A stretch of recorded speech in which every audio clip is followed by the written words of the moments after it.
Okay, I'm going to talk to Evelyn again about becoming a real estate entrepreneur. And let's see what she has to say today. Maybe she won't dirty her diapers during the discussion. Evelyn, hi, honey.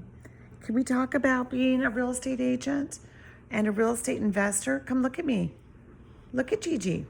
Hey. So we're having a little talk. Come on and paying attention.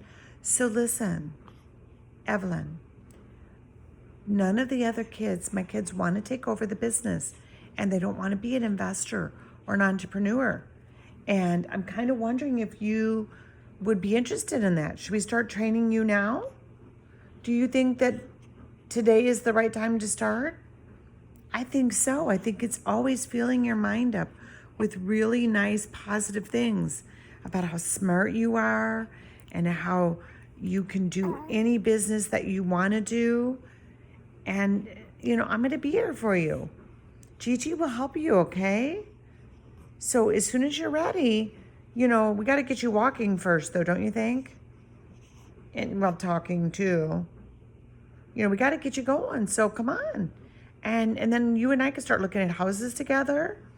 We can fix and flip them. You can help me with managing the contractors. You can manage our rental properties maybe. If you'd like to lead Keller Williams' office or another company, we could do that too, okay? So thumbs up, you ready? Give me a thumbs up. Let's get your thumbs up. Oh, please don't do another poopy on your diaper at the end of our conversation. Here, where's your little thumb? Let's go. Thumbs up, Gigi. Thumbs up, yay. There's the little thumb. Thumbs up. We got this, Gigi. We're going to do this. Yeah. Let's pinky swear. Can we pinky swear? Here. How about whole hand swear? There we go. That's our deal right there. Okay. I'm going to be here to help you.